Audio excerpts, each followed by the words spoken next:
As you know by now, since we are going to create a new structure, this means we are going to use Artisan to generate the migrations for it. So right now we are going to handle categories, right? So let me just begin by going to my terminal, and right now I'm going to use PHP Artisan to make a new model, and this one is going to be category, and I'm going to make with it migration, factory, and seeder as well. Now with these files created, let me begin by going to my migrations so I can handle doing the category first. So first of all, I would like to organize my migration files. So to begin doing so, we just have to rename it. So I'm going to take any timestamp, which is this one, and I'm just going to make the categories as one prior to this one. So let me just make it as simple as 50 perhaps. And now we are scaffolding the categories first and then the migration of recipes. So let's just skip back to the categories. For now, this table is pretty simple. So we're just going to have one string column, and this one is going to be the title of it. Yeah, it's not nullable because this is mandatory field. And at the same time, I'm going to have one maybe extra small or big integer, and this one is going to be the view count. And the same way we did with the recipes as a view count, let's just give it one as a default value. Now let's just handle creating the relationships between our models, since we have two, and the relationships between them is a recipe belongs to a category, and a category has multiple recipes. So in this case, we just have to create one primary key here, which we just did, and one foreign key inside the recipes. So here simply we are just going to create a new column called category_id. In order to do so, we have multiple ways to do it. We can just simply have it as a normal unsigned big integer, and then it's going to be category_id, and this one is going to be indexed for more efficient speed, and at the same time this one is going to be, I don't know, like nullable if you wish, in case you might have a recipe without a category. But in my case, I'm just going to leave it like this. And if you to do so, then you just have to add the foreign keys manually. So you can do it just at the end. You can just say this is not right now a foreign key, and this foreign key references the ID on which table, and this one is going to be categories. And you can definitely add like cascading on delete, and for example on delete you can just cascade it down. But most likely, and this is where I have been doing it for a very long time, but Laravel is really advancing. So let me show you just one more way to do it, which is like kind of like the newer way. So just let's create a table, and this one is immediately we are going to create a foreign ID 4, and we are going to give it the category as the model name, and then we are going to make it nullable or not if you wish. I'm going to add my index as usual, and now I'm going to give it a constraint, and on delete I'm just going to say that cascade. So if a category is deleted, just go ahead and delete the whole recipe associated with it. Sometimes you might make it as a set null in some cases, and in this case let's just add it as nullable. Again, this is just personal preference because it depends on the project needs. I'm going to leave it right now as is. Maybe I would like to change it later. I will let you know. I'm gonna go ahead and leave it as it is right now as nullable. Maybe we can change it later if we see the need to do so. And with this, we just created the category as a structure. Now we can fill it using our factories and seeders. So let me just head to my category factory, and now I can simply have the title to be filled using the faker library and the fake function. So we can just go ahead and say a sentence, maybe with number of words to be random as well. So let me just do it as short as maybe 1 to 3 words. And for the view count, I'm not going to make any factory for it because by default it's like 1. Next, I'm just going to fill the category seeder. So I'm just going to use my category model in order to just ask the factory to create exactly 10 categories. And now just remember, please, the last step is to call your seeder, right? So I'm going to get back to here, and I'm going to call my seeder just before calling this one, because inside this seeder I'm just going to tweak it a bit, which means the factory of the recipes right now, since we have a new column called category_id, I can just right now fill it. So I'm going to go ahead and give it a value of empty rand, and this is going to be between 1 and 10 because I know for a fact I created only 10 categories, so right now I can use them. So we are good to go, and I think so. So let me just try it. I'm going to hit my great refresh to test everything, and I'm going to pass the flag seed, so it will simply drop everything and it will migrate again, and then it will seed. Since it's done, let's just get back to table plus, and I will refresh. Indeed, right now we have categories, and at the same time we have those categories with only view count as 1, and we have inside our recipes right now a foreign key called category ID with a relationship, as you can see, because we have this teeny tiny arrow. Now to finalize the relationship between these two models, we just have to add 2 functions to our models. So I will head back to the recipe model, which exists inside the app inside models, and I'm going to just give it one function, which is public function named category, because this recipe belongs to a one category, right? So let me return this belongs to, and this is going to be the category. You just have to do this. You don't have to add anything more unless you are not following the conventions. So by default, Laravel is going to look for a foreign key called this name underscore ID and small letters. And at the same time, it's going to ask for a column called ID inside the categories table. If you to change those, then please take in your consideration that you just have to override it. In my case, I'm following the naming convention, so nothing to do here. I'm just going to generate this return type and I'm going to just simplify it, and that's it for now. We have to do the same exact thing but inside the category. So I will go ahead to the category and I'm going to add the second half of the relationship, which is in this case a category has multiple recipes. So that's why it's plural and there it was singular. In this case, I'm going to return, and this has many recipes. So this is the recipe as a model, and I'm going to do the same exact thing. I'm going to just add the return type. With this being done, actually we made the relationship between these two models properly, and we can use it inside our views. So just before opening the views, I'm going to commit those changes by saying really quickly that I have been working on the categories. So category model added with migration, factory, and Cedar. And now we are good to go when it comes to simply using it in the view. So I will head back to my routes, and here, as we did with this, I'm just going to retrieve the categories. So let's say just categories, and this new variable is going to hold the value of simply retrieving the category as a model. And I'm going to take like 3 categories, and I'm going to fire that query simply by calling get into it. But let's just enhance it a little bit. So maybe we can just have the count of recipes inside this category, so we can maybe order by the recipes that those categories has. So in this case, I'm going to have with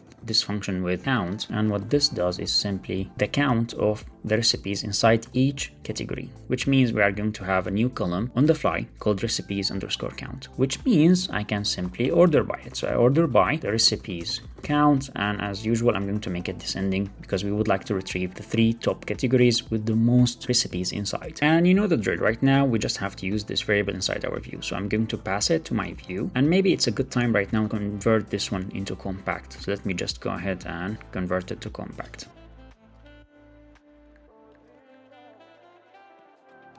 Now we can go ahead to our view file and work on the categories. So as you can see, we have a container and each category has a title, and just below that we have a row, and this row is representing all the recipes inside this category, which means we just have to loop through each category here and then display the recipes inside it. So I will begin by going ahead and just having for each, and this is going to be categories as category, and inside it I'm going to have just for now the category title if you wish, so we can see that things are working fine, and then we can proceed to adding more things into it.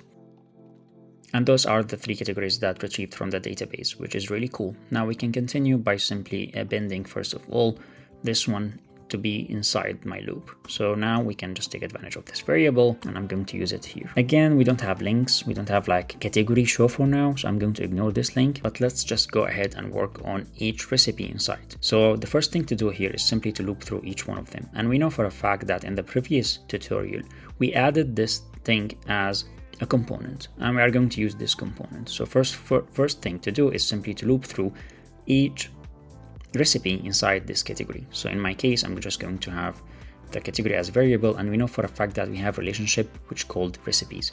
You can have the 2 parentheses, but if you to do so, then you are still having a query and you didn't fire it. If you would like to do so, then you just have to post fix it with get. But usually we don't do that because this is a really expensive task, and it will actually cost you 1 more query for each category. And this is what we call in plus problem. And in order to fix this thing, we usually just don't use brackets after the relationship unless you would like to make a query and you are intending to do so. And the next thing to do is just simply take in your consideration that you can eager load this relationship. So I will get back to my routes, and I will just eager load this with the with function. So I'm going to have here recipes, and this is going to prevent from having n plus queries into the database. So I'm going to display here only a single recipe. So we know for a fact that we had this component that we just created, so we can use it. In order to use it, I'm just going to hit the name of it, which is recipe-card-small. And you know that we have to pass a variable called recipe, and this one is going to be recipe. And with this, everything is done, except most likely that we have to limit actually those, because right now we are displaying all of them. So let's just go ahead and see what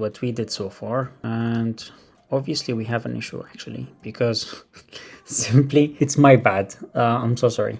You will run into this issue so many times. Laravel, when you do any for each, please take in your consideration that the last value of this variable is going to be presented inside Blade. So right now, that's why Unfortunately, I wrote the second for each outside of my parent for each, which is wrong. So this one is going to have the value of the last element inside the categories, which means I just did this wrong. I just have to have this one inside. And while I'm here, let me just delete those dumb elements because we're not going to use them. Now, this is actually a proper way to do it. So if I took it back, and now we can see that indeed I have to have some limitation because obviously I'm displaying all the recipes inside this category. So I'm just going to go ahead and right now limit those. I'm going to take 4 if you wish. So we can just actually have like one line for each category. And now it seems like everything is working properly. We just have to remember that the first element here had like a featured. So we just have to implement that featured flag into our component. So I will get back to here and I will just try to get back from the version control system, this flag. And as you can see, just below this post link inner, we just have one more flag, which is indicating the badge of this recipe, if it's like featured or not. And in order for me not to miss this out, I'm just going to go ahead to here and I'm just going to represent one new flag, which is going to say if this featured or not below here. So let me just paste the HTML here, and now we just have to wear this. So the first thing that we have to agree on that we are going to have one property which is featured or is featured in order to determine if this badge is going to be displayed or not. So first things first, we just have to pass it as a props. So this one is going to be is featured. And whatever you write here right now, we can just have it as a variable or as a prop passed through this one. So the convention says that if you to write anything in camel case, then you just have to make it a kebab case when you come to here. So in my case, I'm just going to make it as a variable and just randomly, I'm just going to say this one is going to be true for now. And just so we can see it, but at the same time, please remember that we have 2 components used in this home page. So right now, if I to go here, I can't just, for example, say, let me try it for you and just we can see it together. If I to try to do it right now, immediately like this and is featured. And if we to try it in our home page, as you can see, we don't have a variable called is featured. And this complaint is actually not from this one, it's from this one, because yeah, for a fact, we don't have it represented. So if you would like to avoid such kind of issue, just surround your variable with is set. So let me just surround it with is set, and then we are going to double check if it's true or not. So if it's set and if it's not false, just in this specific condition, we are going to display our badge. So let me just get back to my browser and hit refresh. Now, as you can see, all of those recipes are featured. So let me just fix that really quickly.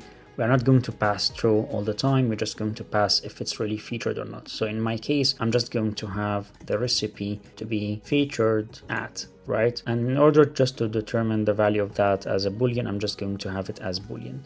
This will work just fine and we can see it immediately. However, I would like to enhance this just a little bit more. So let me introduce you to a really cool way so you can just generate things on the fly or columns on the fly, which are called accessors. So let me just go ahead and avoid this one. And let's just pretend that we have something called is featured, which it does not exist right now. And we are going to create it in a second. In order to just give this ability to our recipe model, we just have to go to the recipe model and we are going to define one accessor. And we're going to begin with creating a function. I'm going to call it is featured. Again, it's like almost the same exact thing, but there it was snake case, right now it's camel case. And what this does, it's simply going to retrieve as a return value, we're going to use attribute, right? Because this is an attribute, but this attribute is a cast out of Eloquent itself. Inside this, we are just going to have a return. We are going to return an attribute, which we are going to make right now. So attribute and then make. So make as a function receives 2 params. The first one is get, which is the accessor, and the second one is set, which is the mutator. This one will change the value before it's being saved into the database, but this one is only when we are retrieving from the database, or as in our case, we are just creating a new attribute on the fly. So let's just go ahead with the get param. You can just write get if you would like to have like named parameters. In my case, I would like to do so. And now we are going to have simply an anonymous function which will handle our job. I will return here the things that we need. In my case, I'm going to have the Boolean value of the attributes, right? And from the attributes of this model, which are the columns, I'm going to just have the featured at. So if you wish, Laravel provides us with 2 params for this anonymous function. You can just have the value of it, which is, let's make it mixed for now. This is the value right now we're having, and at the same time, those are simply the attributes that this model has. In our case, I would like to just have from the attributes, I would like just to have the featured underscore at. And right now we are just casting it into a Boolean. So in other words, And in simple words, we right now have kind of magic attribute. It's called is featured, and this one is going to hold a value of boolean. So what we are waiting for, let's just get back to our view and see it. Yeah, we used it here, so let's just double check if it's working just fine or not. And indeed it's working the same. Now just before I forget, we simply have this hard-coded category. I'm going to go ahead and delete it for now because we are having like all the categories coming from the database. And with this, actually our home page right now, it's dynamic except the search, which we are going to do later on. But right now we displayed 3 categories, and each category we displayed inside it like 4 recipes. And as you can see, this marks like the end of our home page. And as usual, I would like to wrap up this video by simply commenting the changes that we just did, me and you.